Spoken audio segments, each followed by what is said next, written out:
Bonsoir, c'est avec joie que nous vous retrouvons pour la troisième et dernière émission de cette série consacrée au courant de pensée au XXe siècle. Ce soir avec les mêmes invités que la semaine dernière, qui a 2 semaines déjà, c'est-à-dire Guillaume-Marie Nyepi, Ngououmle Massaga et Hubert Mononjana. Nous allons parler de la place de l'Afrique dans cette mouvance idéologique internationale au XXe siècle. D'abord, Guillaume-Marie Nyepi, qu'est-ce qui peut expliquer la fascination pour les intellectuels africains pour ces idées de révolution, de prolétariat,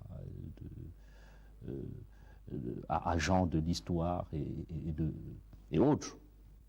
C'est probablement la situation historique des sociétés africaines, avec la misère, avec la domination surtout, parce qu'au sein du marxisme, il y a une base qui est importante, c'est la lutte pour la liberté, comprise non pas comme droit octroyé à des individus, mais comme pouvoir effectif pour un peuple de prendre son destin en charge.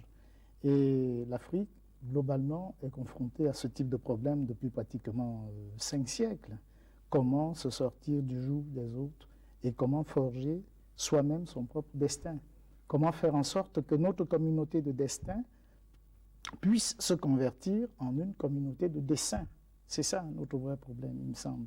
Et le marxisme offre aux intellectuels africains une solution. Déjà parce que au sein du monde occidental lui-même, le marxisme remet en cause le capitalisme, dont on sait que la colonisation est chez nous, on peut l'appendice, la prolongation. Donc, le marxisme qui combat le capitalisme en Occident aide à combattre le capitalisme en Afrique. C'est peut-être cela qui explique la fascination des intellectuels pour le socialisme, pour le marxisme. Professeur Mononjana, est-ce qu'on n'a pas joué en faveur de l'Union soviétique par rapport aux pays africains une espèce de réflexe anticolonialiste? Je ne comprends pas la question. Est-ce que foncièrement, les pays africains qui aspiraient à la liberté ne sont pas allés vers l'Union soviétique parce qu'ils voulaient rompre avec le passé esclavagiste et colonialiste? Non, tous les pays africains ne sont pas allés dans le giron. Il y a une sympathie générale. Oui, la sympathie est quasi naturelle. Elle est naturelle parce que d'abord, il y a comme une communauté de destin. L'Union soviétique est beaucoup plus proche des pays du tiers-monde économiquement. Et il y a aussi, au plan idéologique, que l'Union soviétique a eu à se libérer d'un joug. Et que nous-mêmes, nous sommes encore sous la botte du pouvoir colonial. À tout prendre, il valait mieux prendre cette théorie-là qui montre le chemin de la libération par rapport à l'autre chemin qui ne théorisait pas du tout sur la libération. Or, nous sommes dans une situation de libération, comme a dit Guillaume tout à l'heure. Il fallait qu'on adopte presque naturellement les doctrines de libération qui s'offraient. Or, il n'y a que l'Union soviétique, enfin je veux dire la doctrine socialiste, qui offrait cette possibilité théorique. Bon, mais il est quand même vrai que tous les pays historiquement ne sont pas allés. Vous connaissez le problème du groupe de Casablanca. Tout à fait, et de Monrovia. Et de Monrovia. Ça veut dire que tous n'ont pas adopté, mais quasiment, dans la pratique, tous ont commencé par le parti unique.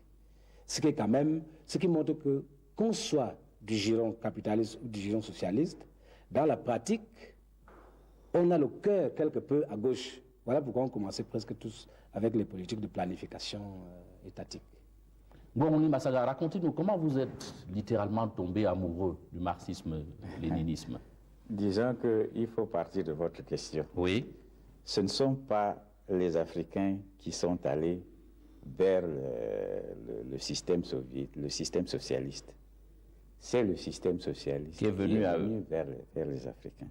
C'était votre cas? D'abord, il y a un problème, c'est que bon, au moment où se posait le problème de la libération nationale, je crois que les États-Unis d'Amérique auraient pu jouer un très grand rôle en assumant leur propre révolution, qui était fondée sur des principes de liberté. Mais ils étaient isolationnistes, non, historiquement, à ce moment-là. Mais déjà le fait que, bon, sur le plan intérieur, il y ait, bon, c'est ce problème des droits des des nègres qui n'étaient pas résolus. Oui. Et puis sur le plan extérieur, la nécessité d'étendre leur domination impériale, hein, a fait que, bon, pratiquement, les États-Unis ont joué contre leurs propres idéaux. Et le système socialiste a eu à montrer de la sympathie pour les luttes de libération. Alors que, bon, les États-Unis, qui auraient dû jouer ce rôle, se sont mis en retrait. Ils ont commencé à jouer un rôle positif. Et ça a été, dans le cas du Cameroun, particulièrement sensible au niveau de l'ONU.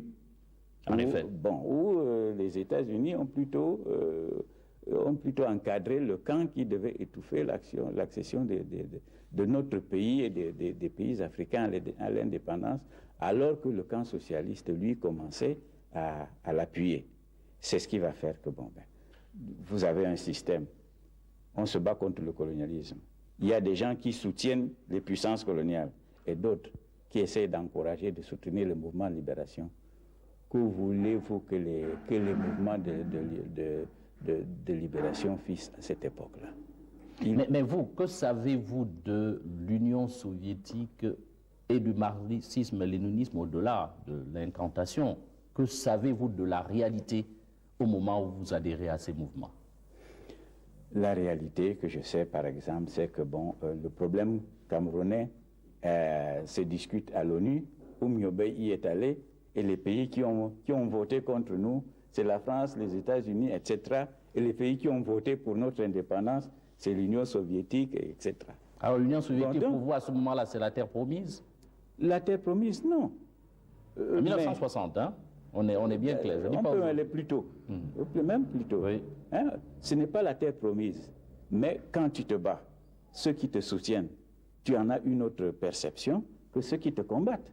Et qui soutiennent ceux qui appuient ceux qui sont à la base de ton oppression. Mais vous ne connaissez pas encore les limites du système. Nous ne connaissons pas encore les limites. On s'y intéresse même. Ni d'ailleurs la grande misère économique. On ne s'y intéresse même pas. On fait notre politique, comme dit Oumiobe, la politique de libération de notre peuple.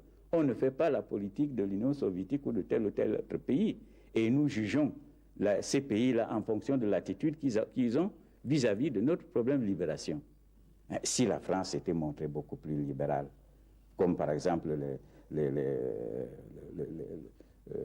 la Grande-Bretagne dans les colonies britanniques, où on n'avait pas à rechercher systématiquement la liquidation des leaders, même si on pouvait, la liquidation physique des leaders, même si on pouvait les mettre en prison, peut-être que les choses auraient pu se manifester autrement. Et je crois que les nationalistes camerounais étaient beaucoup plus disposés, des hommes comme Oumiobe notamment, à cette coopération.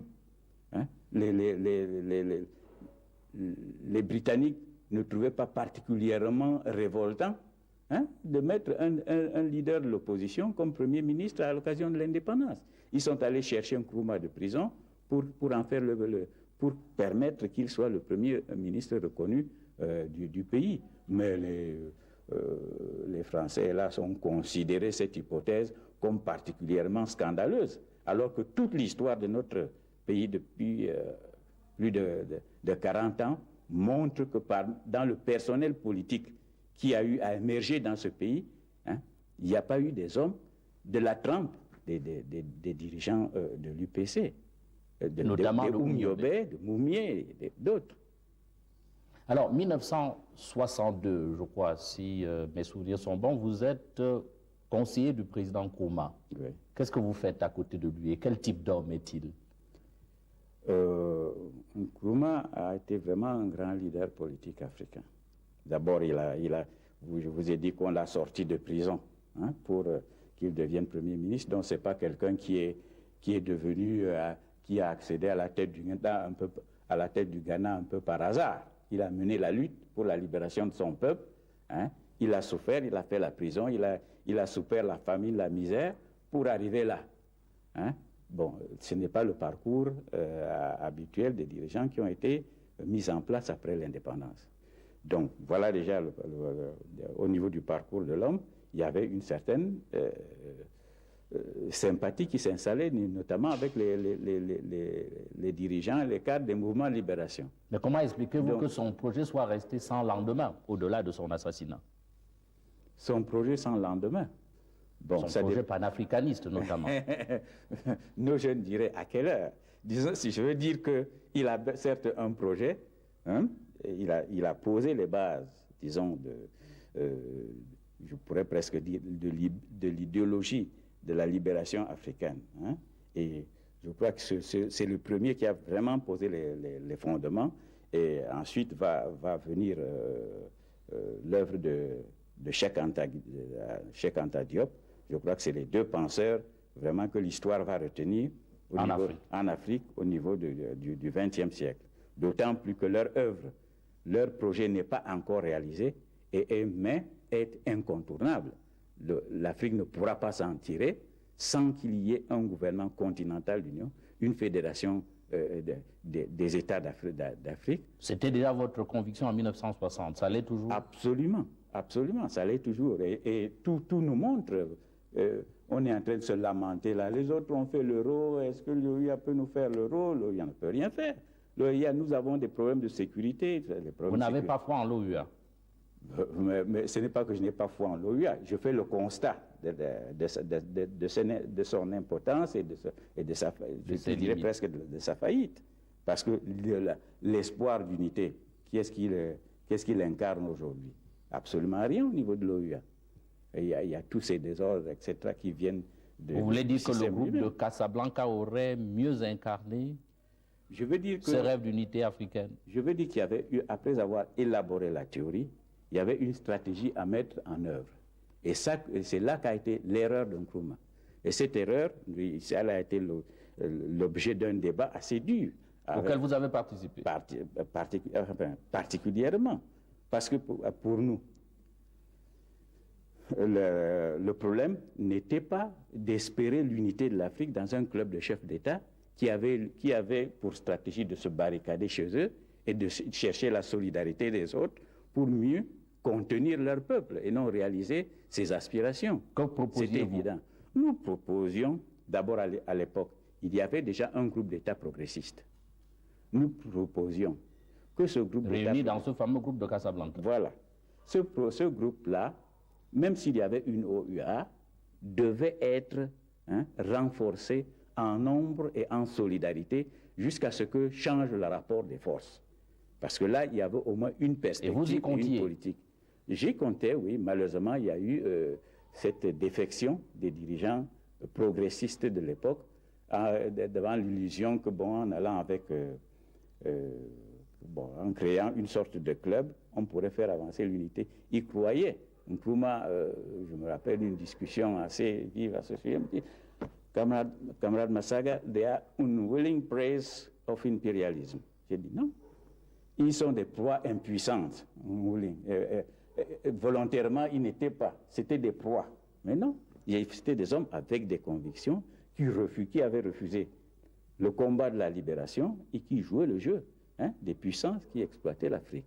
Guillaume-Henri Guépi, changer le rapport de force pour l'Afrique, ce n'était pas utopique en 1960? Non, puisque les indépendances ont pu être acquises. Cela déjà. À l'échelle de Elles ont même pu être chaque nation? Dans certains cas. Mm-hmm. À l'échelle de chaque nation? Oui. Maintenant, à l'échelle continentale, est-ce qu'il était pratique? Est-ce qu'il était pragmatique? Est-ce qu'on tenait suffisamment compte des réalités, du courant à remonter pour changer le rapport de force? En fait, ce qu'on peut dire, c'est que ce qui était faisable à ce moment-là a pu l'être.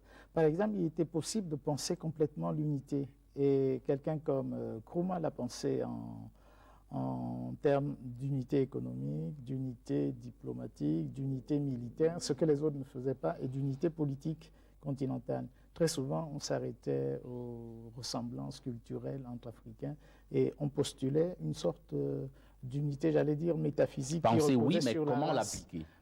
Oui, alors maintenant, le passage à la pratique, c'est autre chose. C'est-à-dire que pour qu'une chose se réalise, il faudrait qu'elle ait pu exister en puissance. C'est-à-dire que l'unité qui deviendra unité réelle et continentale, réellement existante, ne pourrait être qu'une unité qui existe en puissance déjà, donc qui existe dans les différents domaines qu'on vient de voir en pointillé. Et c'est cela qui manque. C'est-à-dire que cela n'est pas l'œuvre que des hommes, mais c'est aussi l'œuvre des circonstances, parce que les hommes n'agissent qu'en fonction des circonstances qui existent, qui leur sont données. Professeur Mononjana, à l'heure de l'évaluation des courants de pensée au XXe siècle, on va considérer le panafricanisme comme une idéologie? Oui, j'aimerais revenir en arrière, si vous permettez, parce que le commandant Kissamba a eu une proposition qui m'a fait un peu tiquer là. Oui. Quand il a dit qu'à cette période, dans les années 60 ou un peu avant, l'UPC était la seule force, avait les seuls hommes d'envergure. Les seuls hommes d'envergure qui pouvaient penser la libération. Je voudrais seulement, au Cameroun, je voudrais seulement apporter peut-être une nuance en disant qu'à cette période-là, beaucoup de forces combattaient pour la libération nationale, mais elles ne sont pas toutes dans le maquis. C'est tout ce que je voulais dire, parce qu'on a vu des mouvements, des partis politiques qui développaient les mêmes revendications, qui se battaient aussi à l'ONU, qui choisissaient la voie parlementaire. Je veux donc dire qu'il y a eu une convergence quand même de forces. Peut-être l'UPC faisait un peu plus de bruit, ça c'était plus médiatique, comme on dirait aujourd'hui, mais on ne devrait pas nier la réalité de l'histoire. Autre chose aussi, je pense qu'en dehors de... Et les hommes d'envergure, vous affirmez qu'il y en avait tout autant en dehors de l'UPC. Mais il y avait des gens qui faisaient... La politique ne se faisait pas seulement dans le maquis. Quelques noms? Parce que nous avons des téléspectateurs très jeunes. Hein, oui, je peux dire le nom d'André Marembida, le nom de Charles Okala, le nom de Bébé Idi, le nom de Sopo et quelques autres aussi, Sopo Priso. Donc je veux dire qu'on ne devrait pas nier. J'admets la participation de l'UPC. Ces gens-là, quelle était l'originalité de leur lutte? Ils étaient pour la collaboration? Non, ils étaient tous pour la réunification et aussi pour la libération nationale. Mais seulement la méthode changeait. Oui. Et on ne va pas la différence se situant où? La différence se situant dans peut-être l'action directe, la lutte armée ou le parlementarisme. Mais ce que je veux dire, c'est que le principe était là. La méthode changeait. Mais je souhaite qu'on ne disqualifie pas une méthode en dehors de l'UPC. Bon, parce que je ne voudrais pas développer par là pour faire la polémique, mais dire seulement que le résultat, en toute chose, il faut considérer la fin. En effet. Bon, autre chose aussi que je voulais pas rectifier, mais compléter peut-être, c'est que Nkrumah fut le seul à avoir pensé l'unité africaine. Il y avait quand même aussi Sékou Touré, n'est-ce pas, qui rêvait à ça. Il n'a pas théorisé comme Nkrumah. Et encore que l'échec... Où est-ce que vous le situez? Bon, encore que je veux dire quelque chose pour l'échec de Nkrumah, parce que le commandant a développé ça, c'est que déjà au plan théorique, on sentait qu'il y avait des prémices presque d'abandon. Parce qu'il écrit un livre qui s'appelle Le consciencisme. Oui. Et c'est ça que lui reprochent les communistes purs et durs. À savoir qu'à partir du moment où vous commencez à placer la conscience avant la matière, parce que le marxisme pur et dur, le principe c'est le matérialisme dialectique, la matière est placée avant. Mais Nkrumah écrit un livre qui s'appelle précisément Le consciencisme, en disant qu'on va d'abord insister davantage sur la conscience. Bon, là, les théoriciens le lui reprochent, parce que les théoriciens disent en ce moment-là qu'il ouvrait la brèche pour les doctrines, disons, libérales, pour le capitalisme, qui met la religion et la conscience avant la lutte, les conditions matérielles. Bon, ça, c'est donc au plan théorique. Maintenant que le panafricanisme soit une idéologie est incontestable. Bon, l'idéologie était combattue. L'idéologie était combattue par les forces coloniales. C'est pour ça que les premiers congrès du panafricanisme ont lieu dans les années 1900, 1910, 1915, et puis les années 1930. Il y a eu une très très longue éclipse, oui, et qui se réveillera en 1994, tout récemment, à Kampala, n'est-ce pas? Parce que là, il y a eu je crois, le 16e ou 17e, la 17e réunion du panafricanisme. Et encore là, il y a eu beaucoup de débats. Le Nigeria voulait relancer, les Ougandais voulaient relancer, il y a eu des convocations presque parallèles, mais en tout cas, la réunion a eu lieu à Kampala et les Nigérians n'y sont pas allés. Abiola était derrière aussi. Abiola était un grand panafricaniste, chef Abiola. Donc c'est une idéologie qui mériterait d'être revigorée de nos jours. Parce que, comme disait le commandant Kizamba, il n'y a pas d'autre chance.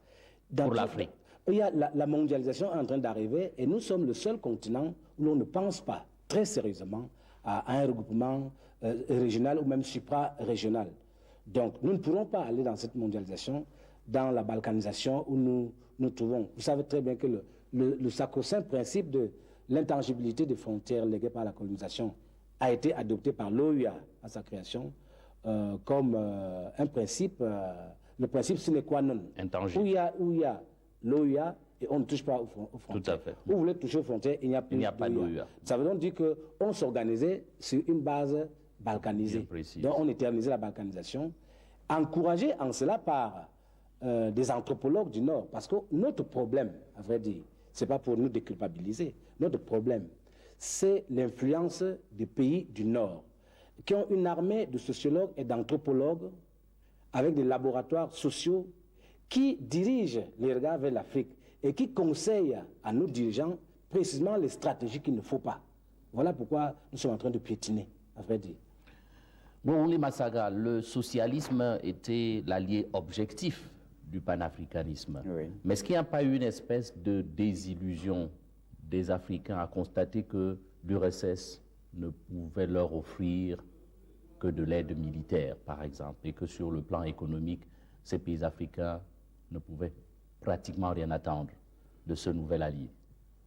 Je ne crois pas qu'il y ait tellement de désillusions, parce que je ne crois pas qu'il y ait eu beaucoup de régimes africains qui aient pensé réellement à construire l'Afrique, à construire leur pays, pour dire qu'on leur donnait suffisamment ou pas assez. Sékou Touré l'a pensé, non? Il a pensé qu'il pouvait tourner le dos à la France et aller vers l'Union soviétique, non? Oui, et donc espérer que le vide laissé par la France serait comblé par l'Union soviétique. Il a été déçu.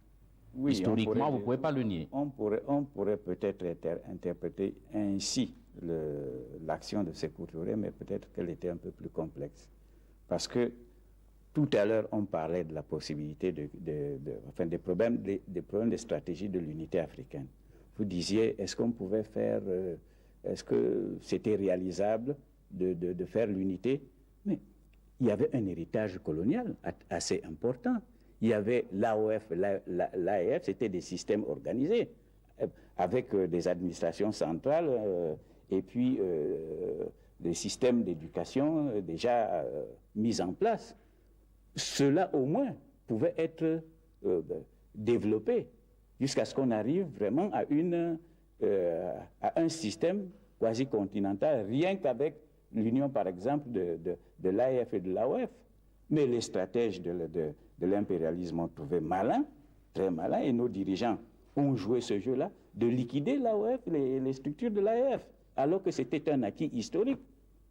Il manquait à ce moment, il manquait de nationalisme, il manquait de patriotisme au niveau des pays africains. Donc on ne dit pas que ce n'était pas une utopie de faire l'unité africaine. C'était réalisable, même à partir des données du colonialisme. Mais les gens qui ont été mis en place un peu dans nos différents pays ont reculé devant ces objectifs-là. C'est pour ça que j'en profite aussi pour ajouter un petit correctif au correctif du professeur Mono Ndiana. Tous les Camerounais n'ont pas lutté pour l'indépendance. Et même si certains, dont il a cité les noms, ont posé des actes en faveur de l'indépendance, c'était souvent en collaboration avec l'UPC. Aujourd'hui, c'est une chose qu'il faut que nos jeunes aient un témoignage positif à faire. Le voyage de Oumiobe à l'ONU, qui est-ce qui pouvait les financer à l'époque?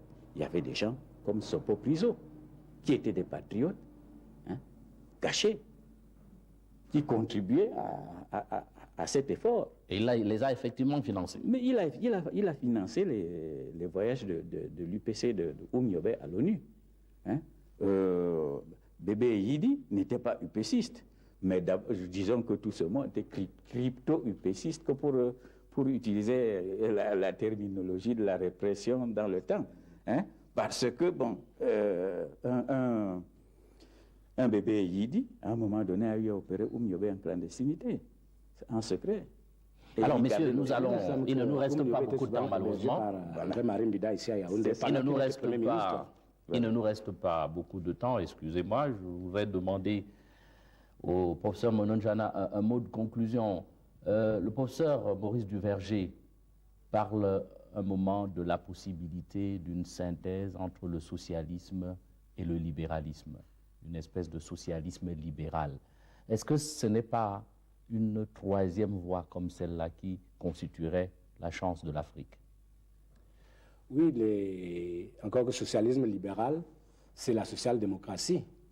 Dans le paysage idéologique, ce n'est pas très facile d'inventer. Il y a un autre concept aussi assez proche qui s'appelle le libéralisme communautaire, qui essaie quand même de transcender les deux.